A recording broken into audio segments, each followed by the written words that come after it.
Well, it's a great pleasure to be here, and I would like to thank the organization and especially Peter Meinek for giving our Amsterdam research group the opportunity to discuss our research here today with you.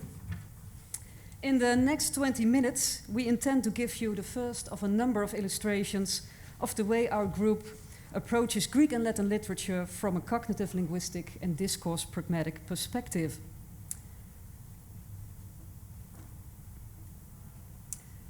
For the particular illustration in our talk, Lidewij and I have chosen the much discussed but yet not fully understood phenomenon of the historic present tense, the use of the present tense for past events.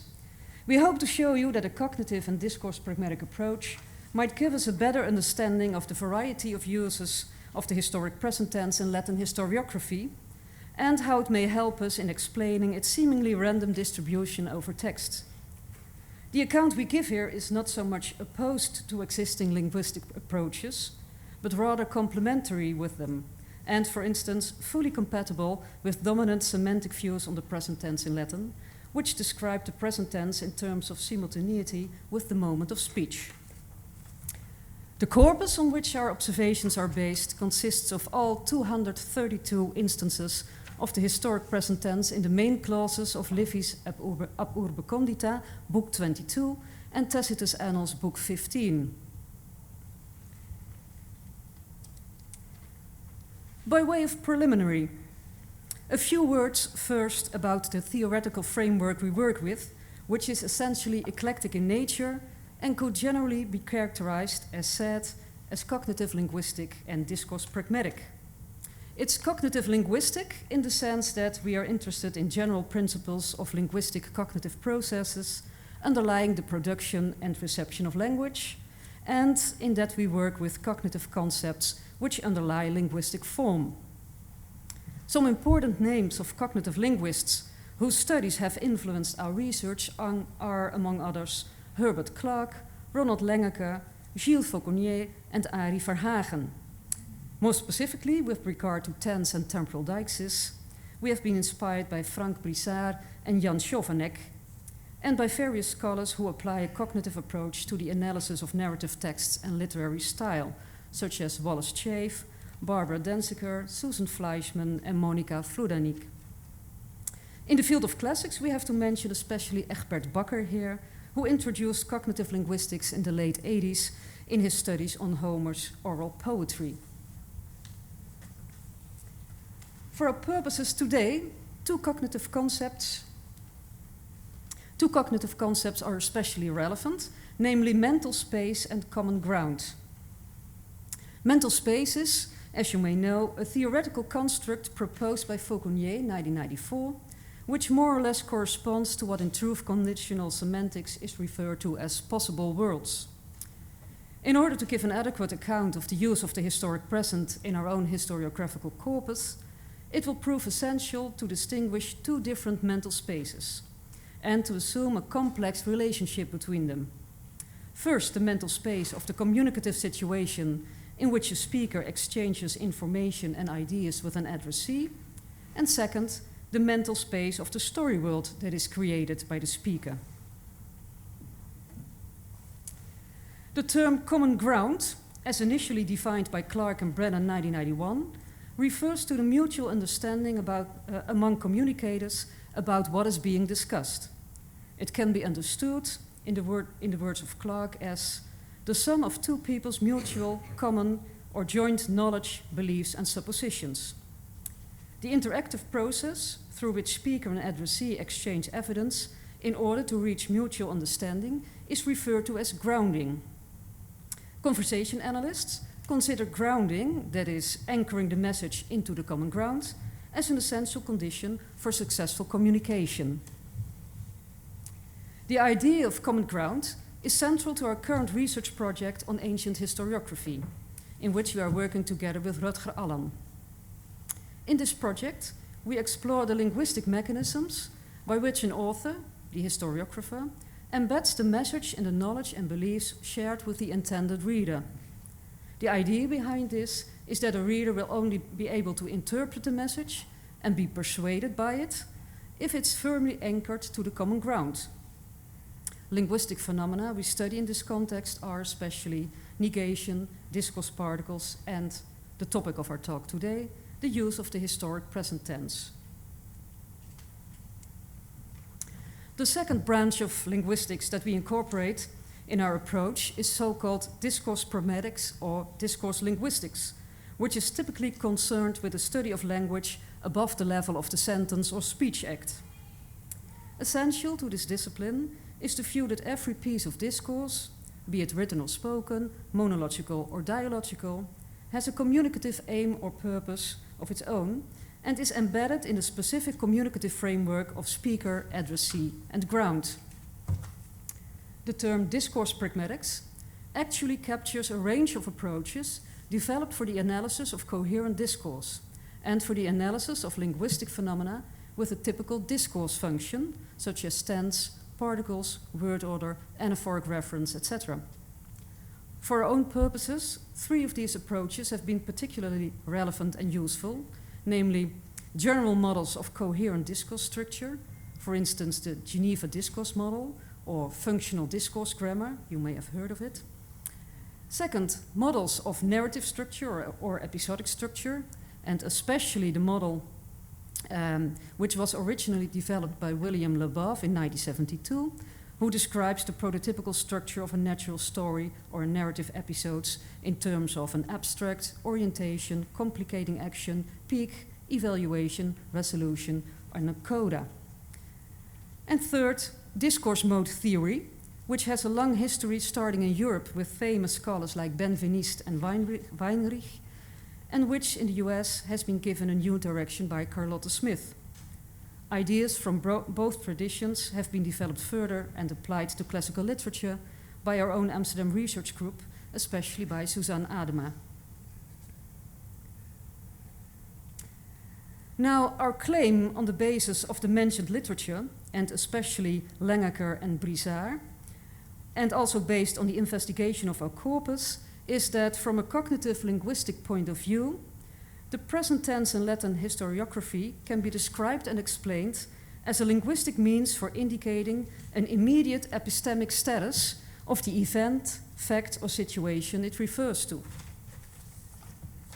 The use of the present tense marks that speaker and addressee, within the communicative context they share, both have immediate access to what is referred to by the present tense, be it mentally evoked or visually perceived. As such, the present tense is involved in establishing a shared mental experience between the speaker and addressee. This general cognitive description of the present tense may account, we argue, for the entire spectrum of uses and effects of the historic present tense that we encounter in our historiographical corpus.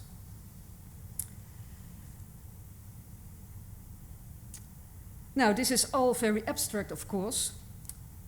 In order to make things more concrete now and to illustrate the actual complexity of the issue, we may have a look at an example from Livy, which is number 4 on your handout, in which within a short distance 5 historic present tenses occur: vocat, increpat, dimittit, mittit, and procedit. The example is taken from book 22. It's not on the screen, but it's only on your handout. The example is taken from book 22, which recounts a number of larger and smaller battles between Hannibal and the Romans in central Italy. In the text preceding this excerpt, we have seen Hannibal rejoicing when he finds out that the 2 Roman commanders, Fabius and Minucius, don't agree about the strategy, attack or refrain from an attack, and quarrel about who will when be in command.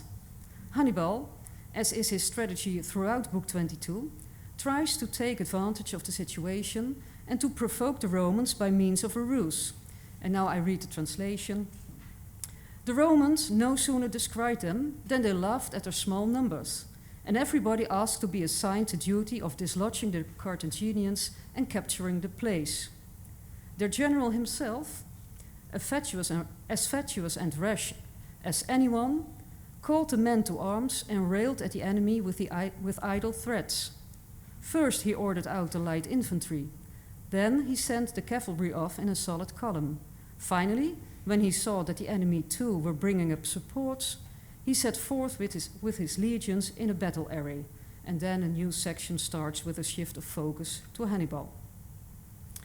The first sentence of the example contains a lively description of the way the Romans react when they first get sight of the small Carthaginian troops. The use of a historic infinitive, deposcere, and of indirect speech contributes to the impression of an immersive type of narration. The 5 historic presents that follow therefore seem to be quite explainable. The context clearly seems to favor the well-known interpretation of the historic present for conveying an eyewitness account in which there is a pretense that speaker and addressee are now fully transposed to the narrative world and have immediate access to the events and together experience them. But can we really be fully happy with this description in the example discussed? In the remainder of our talk, we will do our best to talk you out of such an explanation and offer an alternative solution instead, which, as a matter of fact, appears to be applicable to the majority of instances of the historic present in our historiographical corpus. And now Lidewij takes over. In order to introduce our proposal here, a brief theoretical excursus might be required, summarized on the number 5 on your handout, second page, on top.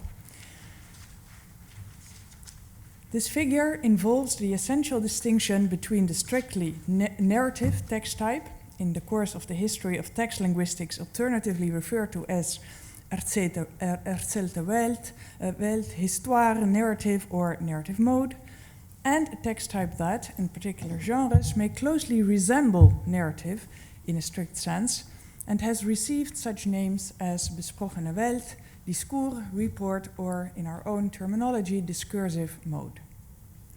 The texts in our corpus, and ancient historiography more in general, display a continuous alternation between of both modes of presentation. On the one hand, there are stretches of texts in which the narrative mode prevails. In these segments, a secondary self-contained mental space is created, the Storyworld, which, as it were, takes the place and didactic system of the primary mental space, the communicative situation. On the other hand, there are intermittent stretches of text, which may equally well refer to past events, but in which these events are commented or reflected on from the primary mental space, for instance, the communicative reality, rather than from a stance within the story world. So this latter type of textual presentation we call the discursive mode. For a proper apprehension of the instances of the present tense in our corpus, it proves to be essential to establish whether they are part of a narrative mode in a strict sense or of a discursive mode. We have done this for our corpus by means of a discourse-linguistic and narratological heuristic instrument that has been developed in our research group, which we cannot discuss here, but which is summarized on the number 6 on your handout. In a generalizing way, we could say that in the narrative mode, the narrator leads the narratee into a self-contained story world, in which the narratee is confronted with a sequence of concrete, individual, and in essence visible actions of individual characters. Any explicit references to the act of narration, or even more implicit signs of a steering and mediating narrator, are kept to a minimum. In our historiographical corpus, the neutral tense for conveying a narrative mode in this strict sense is the perfect tense, which indicates the successive steps along which the narrative evolves. Every now and then, however, the perfect tense is alternated by the historic present tense, which use indeed appears to be well covered then by a description in terms of a vivid eyewitness account, in which the narratee is invited to look at the events as they unfold. Cognitive notions such as immersion and emotional involvement also appear to be well in place here. Our colleague and next speaker, Rutger Allan, will discuss this immersive type of narrative in more detail. An example of a historic present in such an environment from our own corpus is number 7 on your handout, where a lively and colorful description is given of the way the Roman matronae behave when confronted with the news of the lost battle at the Trasimene Lake. I'll read it. It's on the slide as well. At Rome, the first tidings of this defeat brought the citizens into the forum in a frightened and tumultuous throng, while the matrons, and there the narrative starts, wandered about the streets and demand of all they meet what sudden disaster had been reported and how it was going with the army. In our corpus, however, this immersive use of the historic present is not very frequent. And as a matter of fact, application of our heuristic instrument makes us believe that the historic present tenses in 4 are not instances of such a use either. As for vocat and increpat, the clause is clearly embedded in a self-contained episode in the narrative discourse mode, and the events vocat and increpat might in essence be good candidates for being represented in a vivid eyewitness account style, but in this clause, apart from the present tense, there are no other textual indications for an immersive type of storytelling. So, quite the contrary, we would say.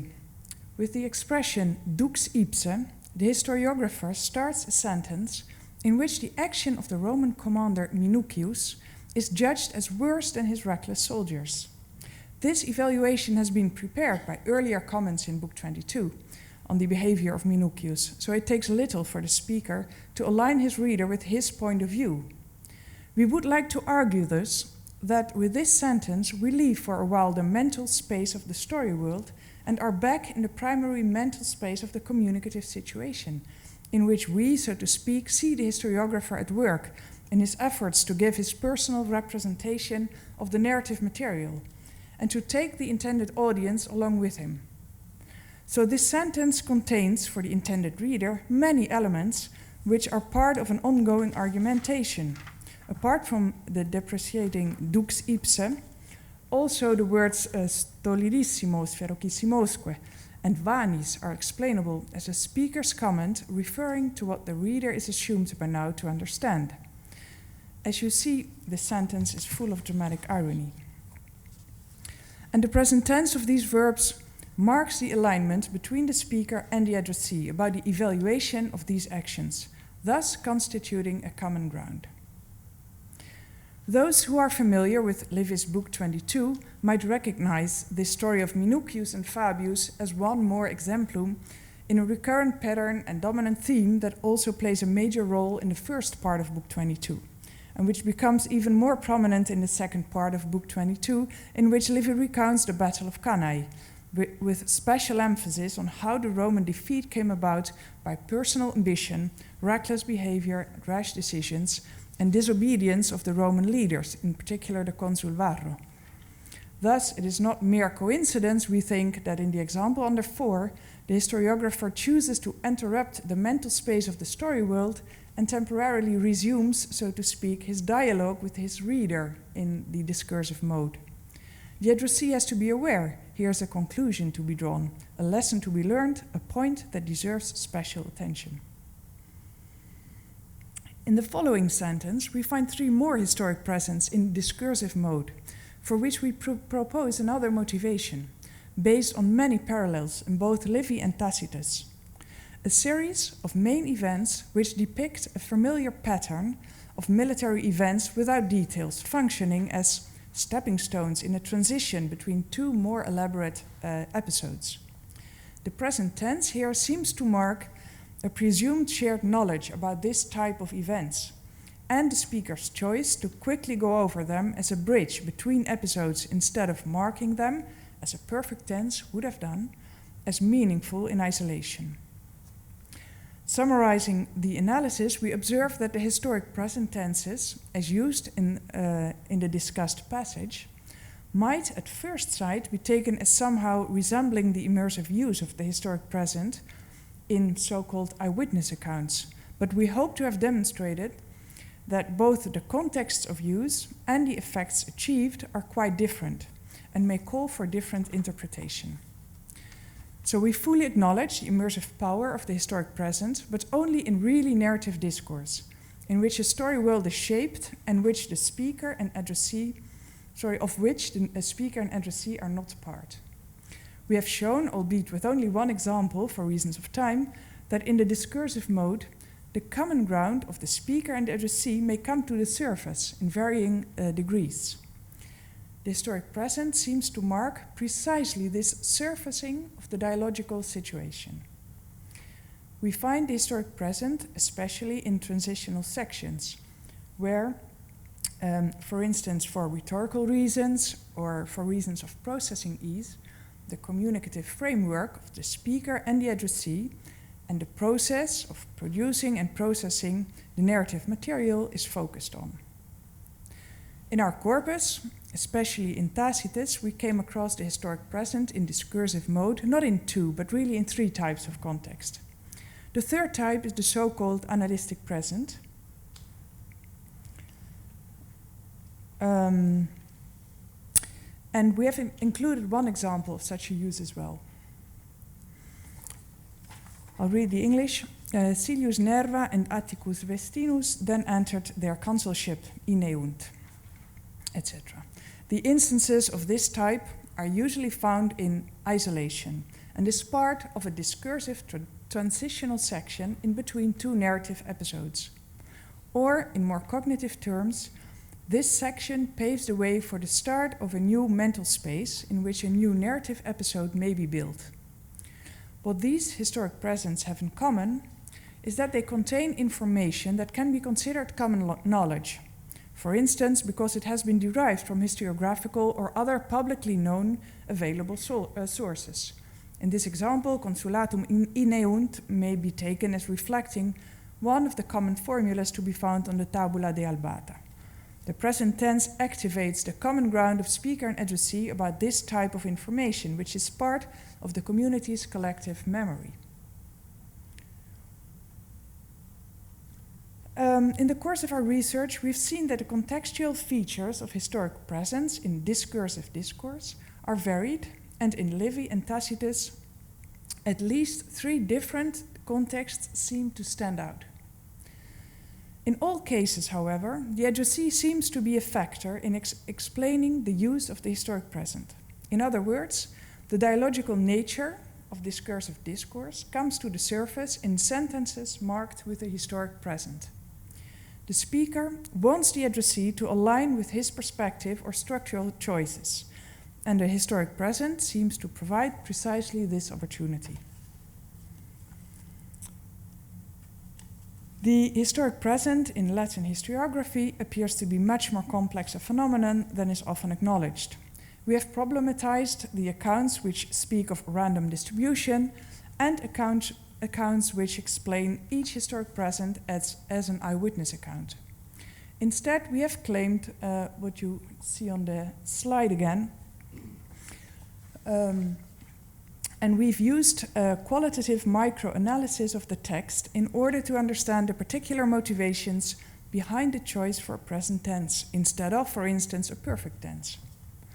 Our cognitive approach and type of analysis may help us in establishing the communicative or rhetorical aims of the historiographer. It is in this vein that we will continue our research. We hope to benefit from your questions and comments. Thanks for your attention.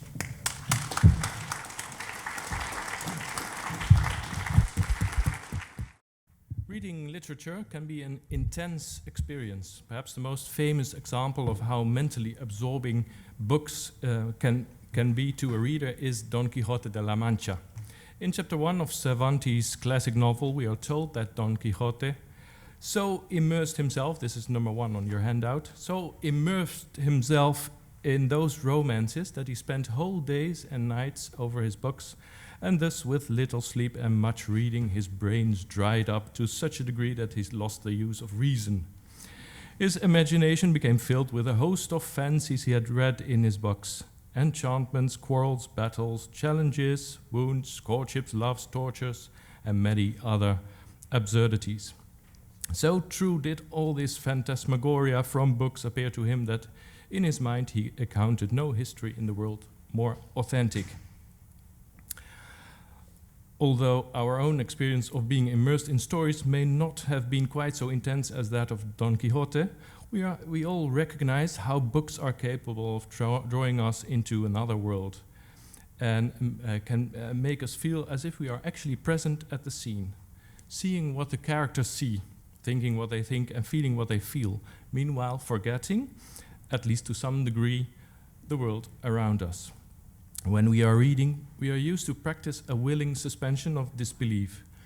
If only for a brief moment, we are prepared to accept the world of the story as the real world. In other words, we treat a virtual world as the real world. In cognitive theory, this psychological state is often referred to as immersion. Immersion has been introduced into literary theory and narratology by Mary Lore Ryan, one of the more prominent figures in the field of cognitive narratology. In her influential book on immersion of 2001, Ryan defines immersion as follows, number 2 on your handout. Immersion is the experience through which a fictional world acquires the presence of an autonomous, language-independent reality populated with live human beings. In the last 2 decades, the notion of immersion has become an object of research across a wide range of academic disciplines, not only in literary studies, but also in the field of visual arts and cinema, computer games, and virtual reality. It goes without saying that this increasing interest in the psychological phenomenon of immersion has been stimulated considerably by recent technological developments in the area, for example, of 3D cinema, digital media, computer gaming, and virtual reality. A central aspect of immersion is its embodied character. We have heard this term mentioned this morning as well. In the cognitive science, the term embodiment is often used to refer to the idea that bodily experiences are somehow relevant to the working of the mind, or more specifically, that cognitive activities such as reasoning or language use are directly grounded in bodily experiences such as perception, movement, and emotion. And Ryan describes the embodied character of immersion in the following terms, number 3 on your handout. To be immersed is taking a virtual body into an imaginary world. And immersion is a corporeal experience. It takes the projection of a virtual body, or even better, the participation of an actual one, to feel integrated in an art world. In the specific case of literary text, the transportation of a virtual body into an imaginary world is effected by means of language. And the reason that language is capable of producing this effect on a reader is that language comprehension itself is fundamentally an embodied cognitive process. A cognitive psychologist studying the mental processes involved in understanding narrative is Rolf Zwaan. According to Zwaan, a reader understands a narrative text by constructing an embodied simulation of the described scene. Zwaan's idea is based on the recent insight in cognitive psychology that the same brain areas that are involved in experiencing an actual situation are also involved in reading a description of a situation. Sentences in narrative trigger a mental situation in the minds of readers that draws on the same resources in the brain as we use for real perceptions. In the words of Zwaan, this is handout number 4, language is a set of cues to the comprehender to construct an experiential perception plus action simulation of the described situation. In this conceptualization, the comprehender is an immersed experiencer of the described situation. And comprehension is the vicarious experience of the described situation. Zwaan's embodied approach to language explains how reading a description of a situation can trigger the feeling of actually experiencing that situation. Now, it's clear that language plays a key role in the reader's immersive experience. However, it is also evident that not all narratives are capable of affecting a feeling of immersion to the same degree. Some narrative passages are simply more immersive than others. The question remains, therefore, which specific properties of the text can explain these differences in immersive quality? A number of textual features appear to be crucial, to my mind, to the reader's experience of immersion. And I've listed some of these linguistic and narratological features on your handout, number 5.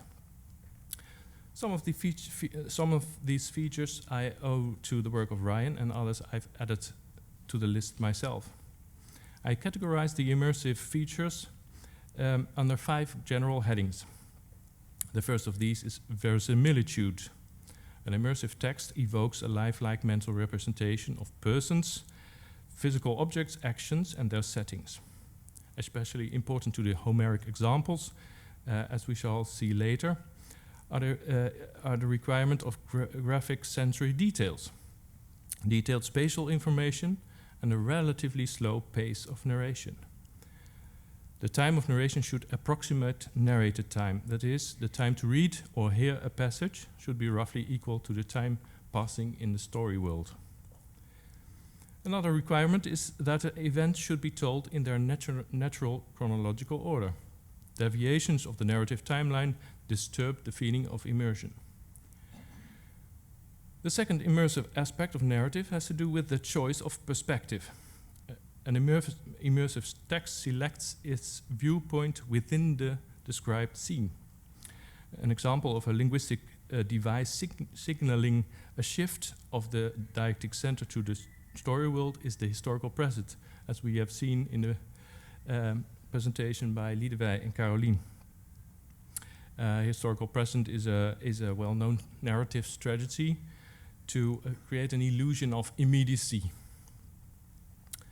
Also, the imperfect can be used to create an internal viewpoint from which the scene is observed, since it presents the event in its progress rather than from a retrospective viewpoint. Preferably, the viewpoint presented in the text can be identified with a story character, with whom we can feel empathy.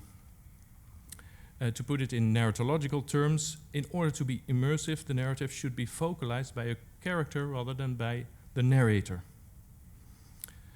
Third, an immersive text has to be transparent. That is, the text should not draw attention to itself as a medium, nor to the narrator as a mediating voice. The narrative should remain invisible, and the story should tell itself, so to speak. Fourth, an immersive text should emotionally involve a reader in the narrative. An obvious way to do so is by creating a feeling of suspense. And finally, according to the principle of minimal departure, as it was formulated by Ryan, an immersive text should create a story world that only minimally departs from real life. However, departures from real life are tolerated if they are licensed by generic conventions. For example, in Homeric epic, the appearance of gods on a scene does not have to disturb the feeling of immersion, since it is a conventional element of the epic genre.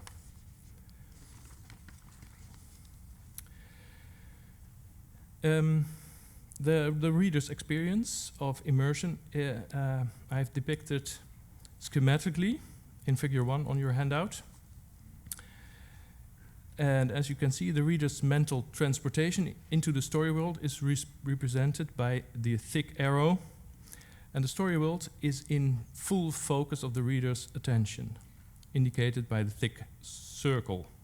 On the other hand, the reader's awareness of the real world, as well as his or her self-awareness, is only minimal, indicated by dashed circles.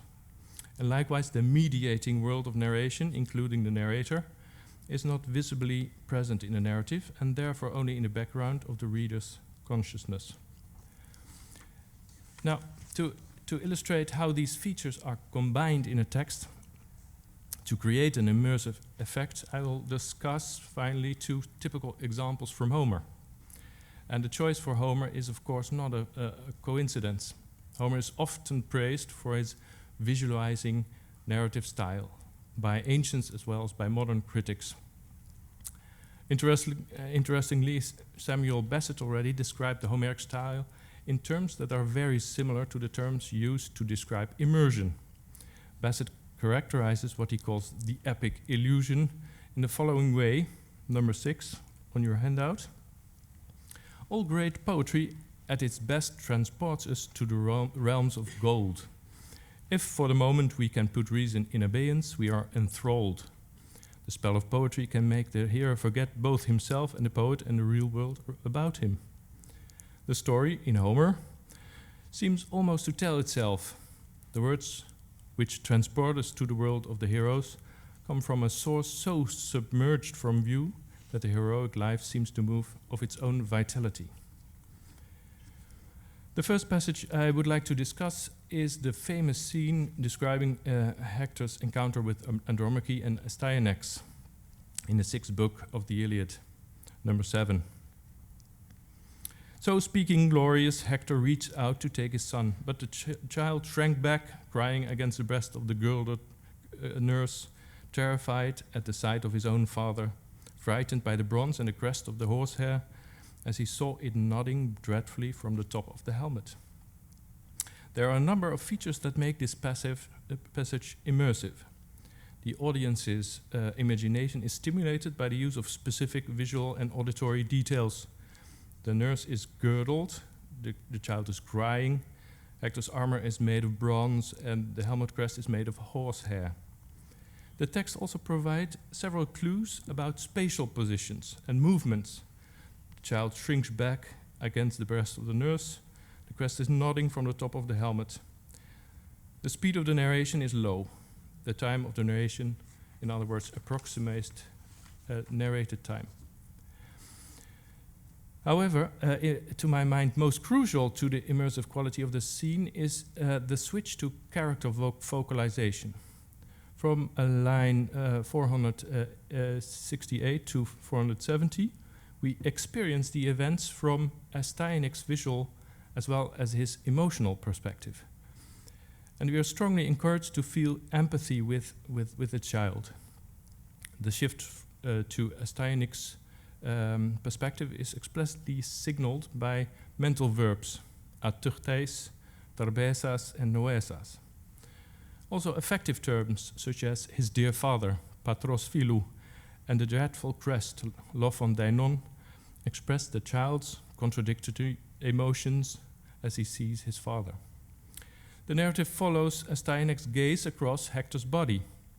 First, Hector's entire appearance is mentioned as the cause of the child's fright. Then the bronze and the crest of the horsehair is zoomed in on. Finally, the child's gaze focuses on a very specific detail of the waving crest. The strong visual quality of this passage is also noted in a scholion, number 8 on your handout. Children are hard to tear away from their nurses, and Hector's sight also frightens him. These lines are so full of enargeia that the events are not only heard, but also seen. By taking this from life, the poet has shown himself to be highly superior in his representation. The scholion, according to the scholion, a listener not only hears about the events, that is, when he's listening to an oral performance of the text or reading the words aloud, but a listener also sees the events. That is, the listener is able to create a mental image of the scene.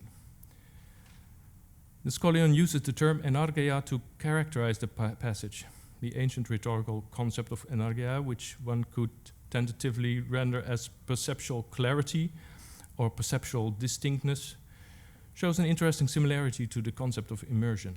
Both enargeia and immersion are used as technical terms to refer to the mental state of a reader or listener who experiences the illusion of being present at the events of the narrative.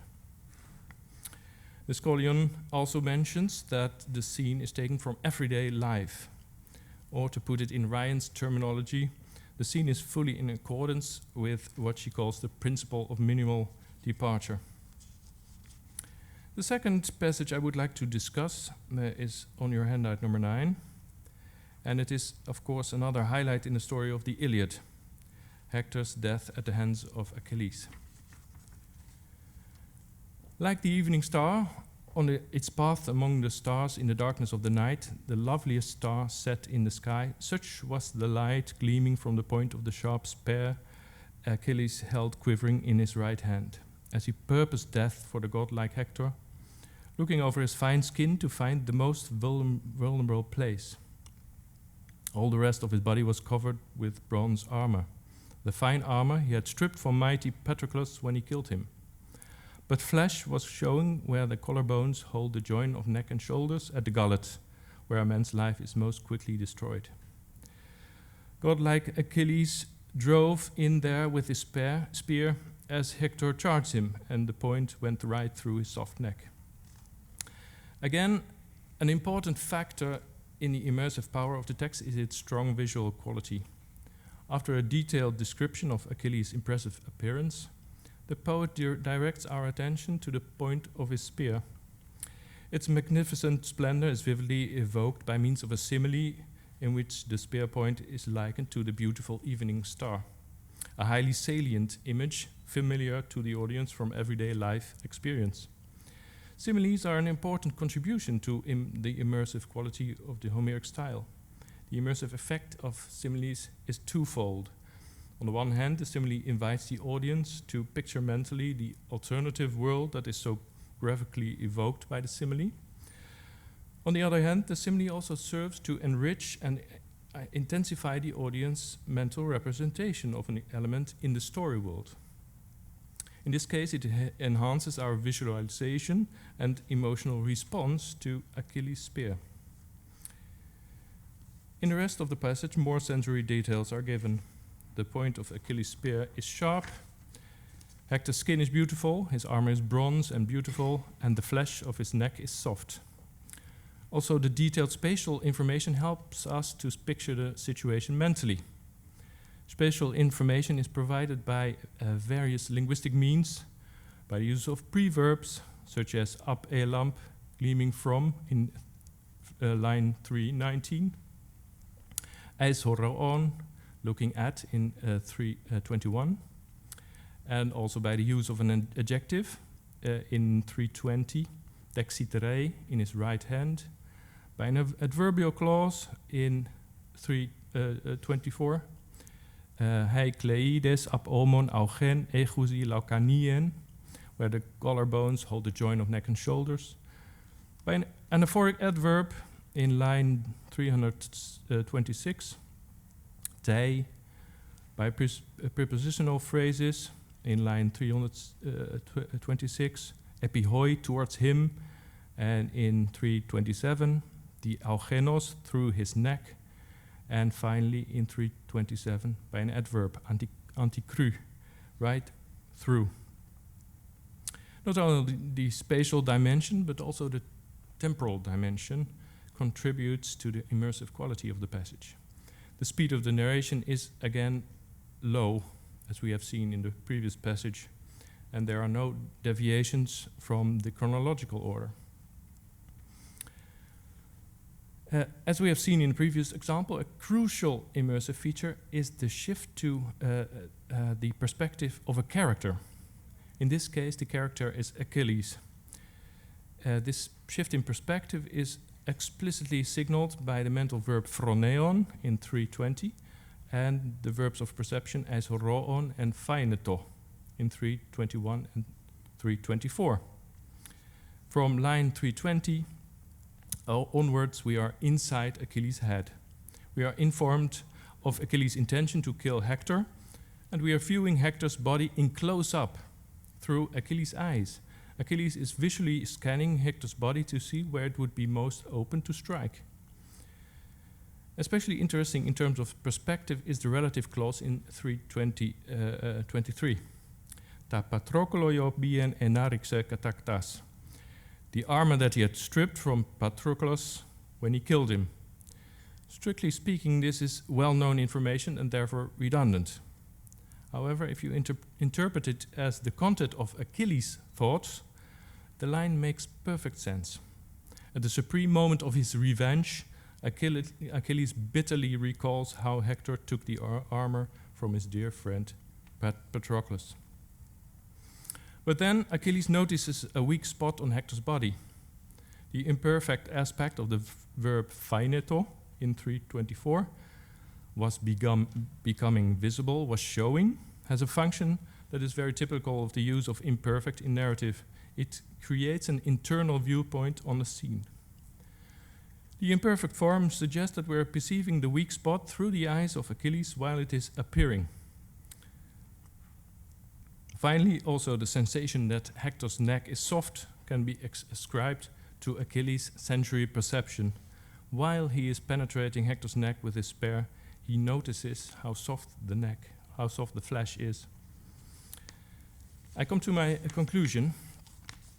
Immersion is a relatively new tool in our theoretical toolbox to analyze Greek narrative.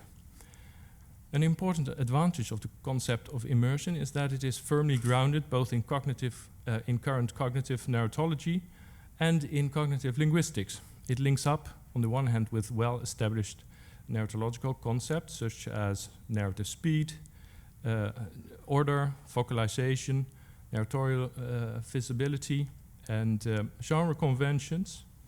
And on the other hand, it is also tightly connected to a number of fundamental linguistic categories, such as tense and aspect, modality, deixis, and cognitive schemas. What makes immersion especially a useful analytical concept, in my view, is that it is able to connect in an insightful way a very wide variety of linguistic and narratological phenomena. And those are phenomena that had hitherto been regarded as isolated and disparate properties of the text. Thank you very much.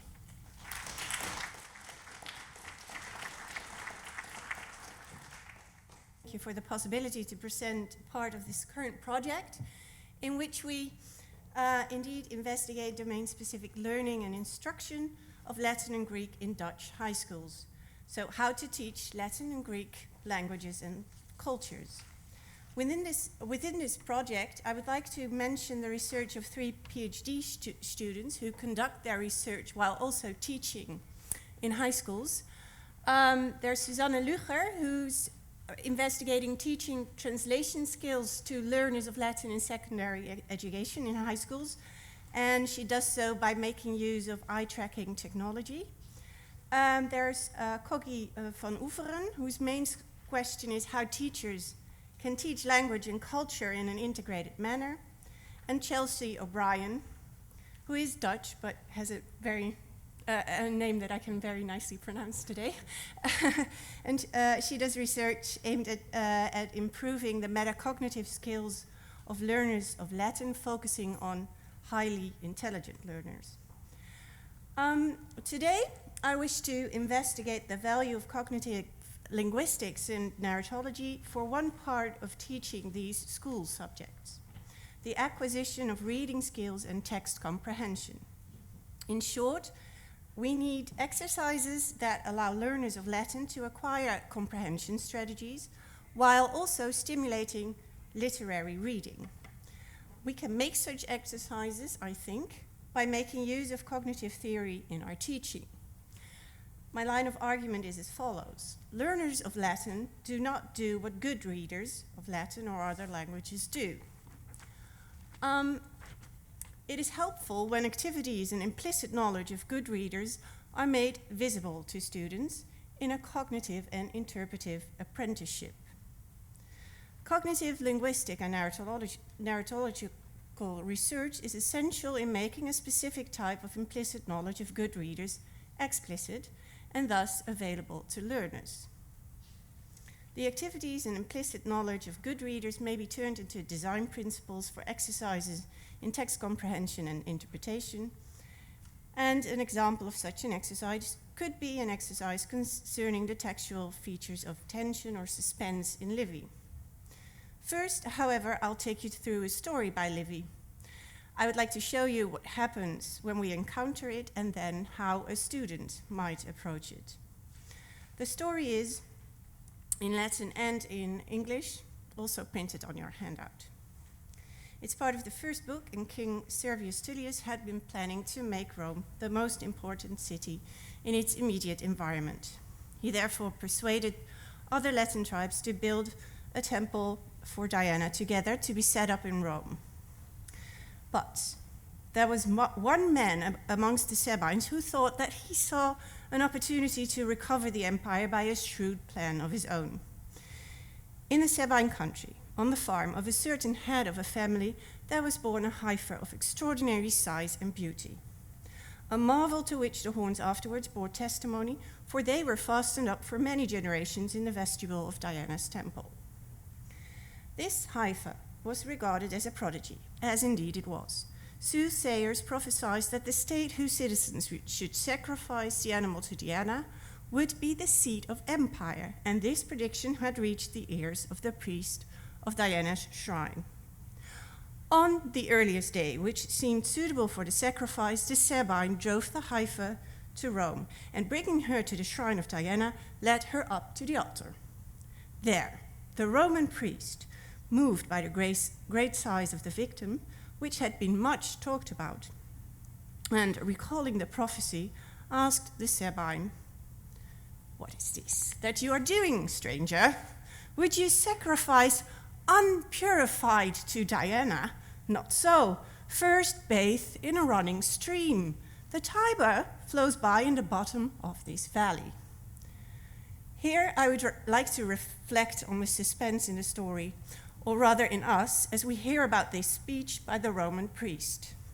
We probably all know what he's doing, in contrast to the poor Sabine. We suspect that motives of the Roman priest are not to help the Sabine to perform the ritual in the religiously right way. The stranger, touched by scruple and wishing to do everything according to ritual, that the prodigy might be answered by the event, at once descended to the Tiber, unluckily leaving his cow at the altar. Meanwhile, the Roman offered the heifer to Diana, an act which was exceedingly acceptable to the king and citizens. So the main point of tension, I would say, lies in the speech of the Roman priest, a suspense which is then resolved by the priest sacrificing the heifer. The red line on the slide reflects this suspense. The story turns out not to be about a Sabine or a cow, but it turns out to be about a Roman priest who saves the day, as we started to suspect, perhaps as soon as he started talking. But what would students make of this story? Their reading process cannot be visualized, I'm afraid, in a way similar to the build-up of suspense, but rather seems to be a dotted, fragmented line without any curve, as I've put on the slide. This is a problem for me, because this year Dutch secondary school students, after 6 years of Latin, read this and other stories by Livy as part of their examination program. Given the national standards of examination, they will need to read and translate this text, recognize and interpret stylistic features and narrative techniques. They need to be able to place it in its original context, which means they would have to be able to at least relate this story to Livy's more general aim to present his readers with exemplar of good and bad behavior. In this text, if we consider the direct speech and the last evaluative line, the Roman priest seems to display patriotic behavior as he is able to distract an enemy ingeniously. Students should be stimulated to form their own opinion about all this, and therewith reflect about their own culture and themselves. So these are quite lofty goals, but the problem is that students tend to be exhausted when they've translated the text, approaching it word by word, or at best, sentence by sentence. They will probably not automatically respond to the text as a good reader would do, hence the dotted, fragmented line without any curve. These observations are made in many publications by classicists, and these classicists mostly base themselves on their own teaching experiences and use research on discourse processing as a basis for suggestions to improve Latin and Greek teaching. Less frequent are empirical studies on the process of reading Latin or Greek. There are some studies, however, that make use of think-aloud protocols, questionnaires, or eye-tracking technology.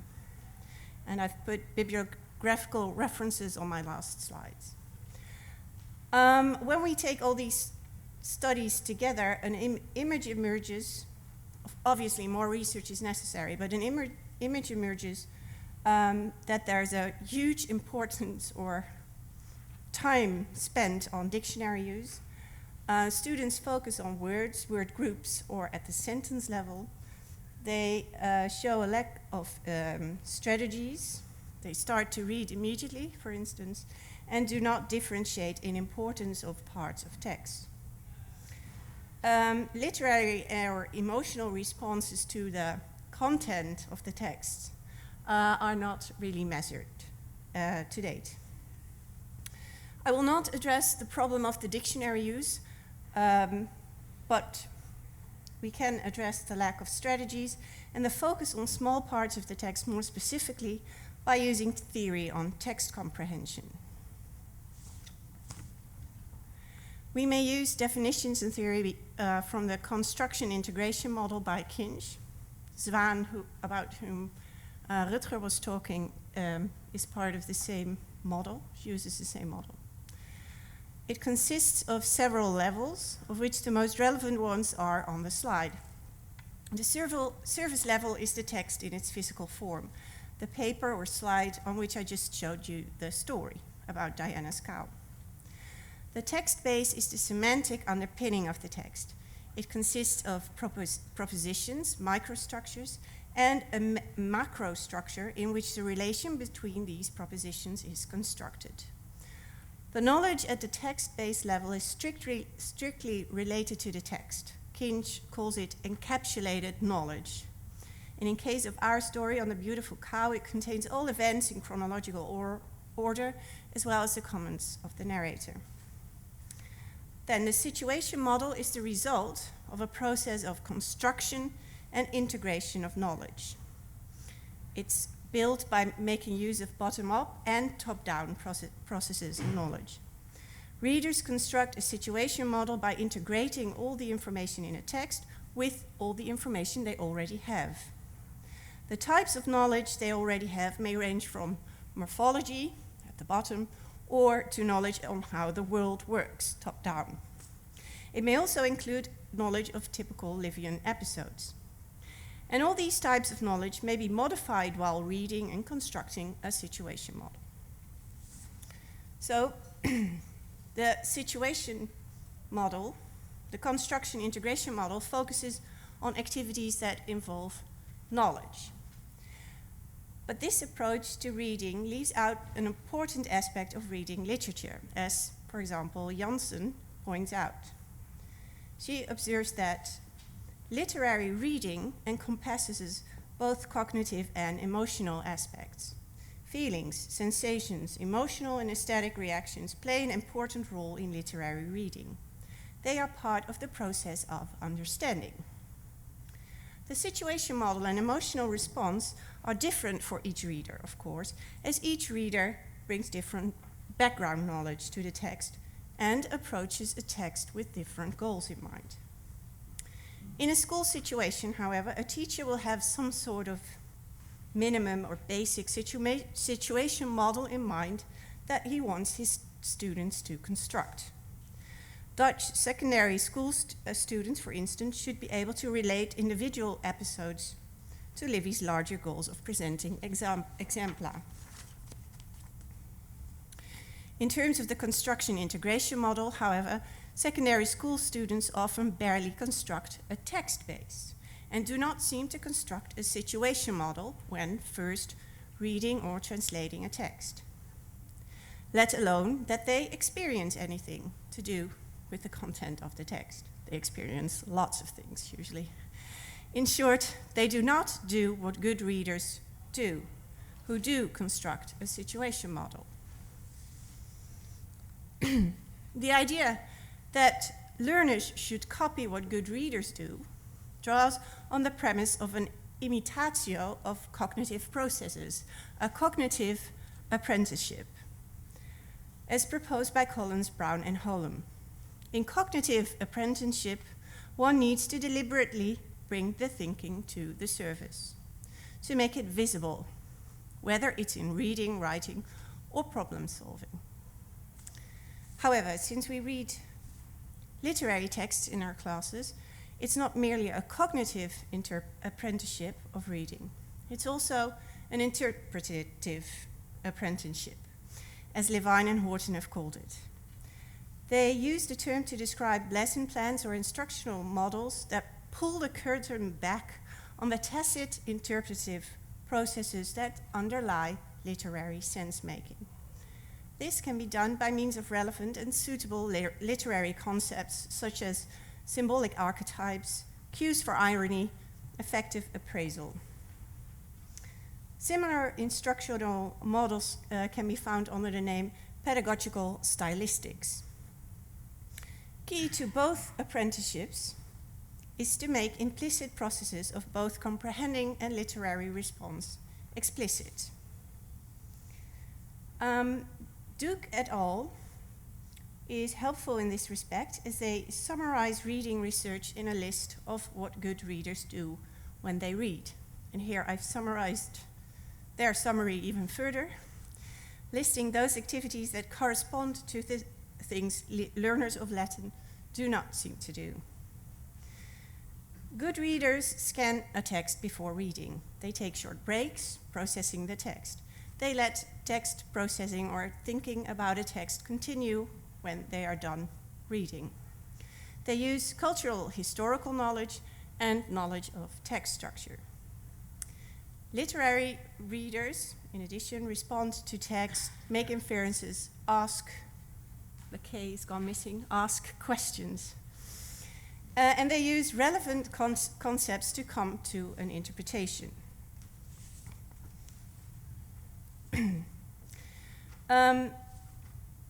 We may use these activities and knowledge to list several requirements or learning goals that should be met in exercises of text comprehension. We should practice scanning. We should make learners stop and reflect during close reading. And we should make them think about the text after reading. Also, they should learn and use relevant knowledge. This can be cultural historical background, knowledge of text structure and text types that is relevant for the genre they're reading. So for instance, in narrative, they can be made acquainted with story grammar or narrative structure. And they should be able to use a concept that is relevant for interpreting this text.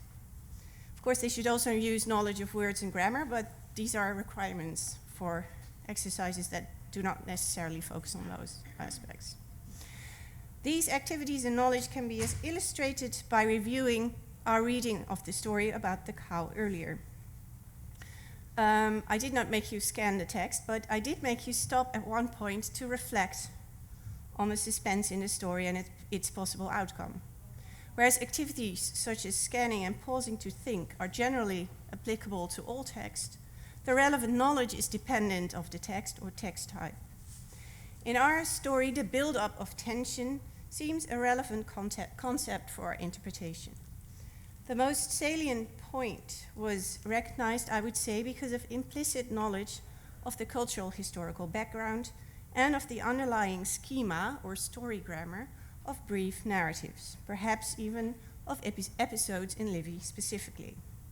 If we want to use this knowledge in an exercise, we first have to make it explicit. Making this knowledge explicit lies at the core of cognitive linguistics and cognitive narratology. A typical research question in these fields is what features in the text or cues are used by readers of a text to construct a situation model. In our episode and other brief narrative episodes, the underlying schema and the textual features can be made explicit by means of the structure of l'above and an analysis of 3 narrative devices. These are tense usage, rhythm, and speech and thought representation. There's more to say about textual features of episodic structure, but these three will be sufficient in a classroom use. They give a rough idea of variations in suspense or immersion. A narrator has choices concerning each of these parameters and may use them to influence the effect that his story has on the narratee. By means of a faster or slower rhythm, a narrator gives less or more attention to certain events of the fabula. The same holds for the elaborateness of speech and thought representation, which may vary in Latin narrative from brief summaries or short indirect representations to more elaborate indirect representations or direct speech. As far as tense usage is concerned, the historical presence, as Caroline and Lidewij have argued, has a strong effect of immediacy or involvement, stronger than that of the perfect and imperfect in narrative. And in between those tenses, I would position the historical infinitive. All this may be illustrated by means of our story.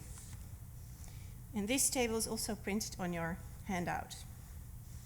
The story is announced in narratorial comment containing a perfect tense and the introductory words, one man amongst the Sabines, uni ex Sabinis, and privato concilio. We may label this as segment abstract using the terminology proposed by Labov. The abstract triggers the expectation that a Livian episode will follow. Narratees expect that the episode will contain the details of this plan and its execution, followed by success or failure.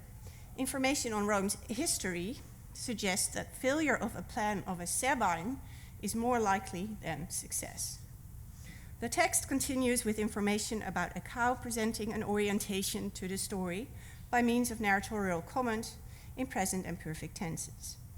After this orientation, the story starts in past narrative tenses and at rather high pace.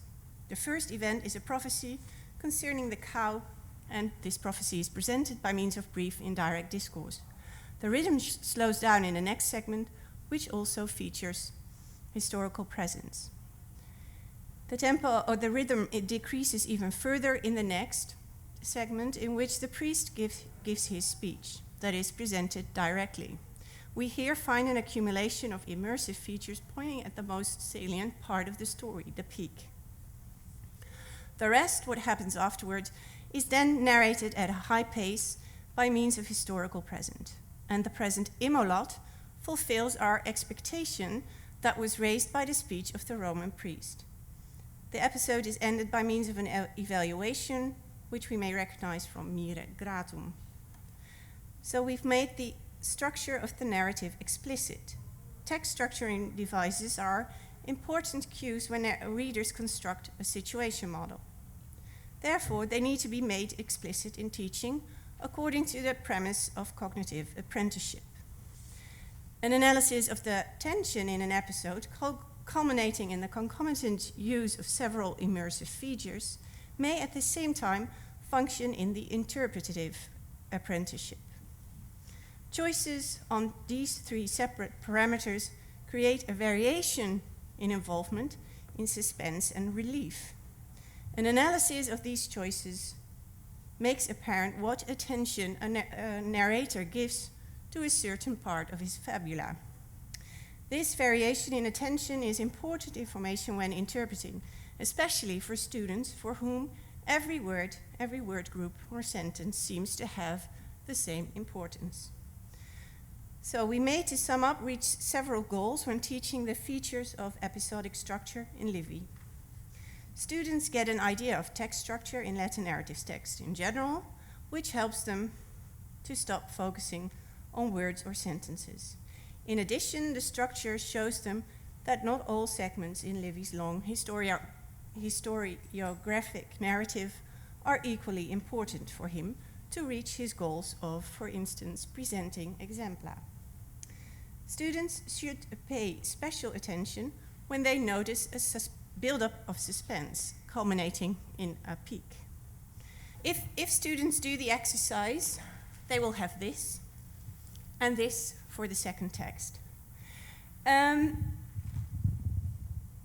what I've aimed to do in this paper is to draw up some requirements for Latin reading exercises. To do so, I've combined insights from several research fields, research on discourse processing, research on teaching text comprehension and literature, and linguistic and narratological research on the structure of Greek and Latin narrative texts. A next step would be to develop these assignments further and use them in an intervention study on reading and comprehending Latin text. I'd therefore love to hear any suggestions you might have, and thank you for your attention.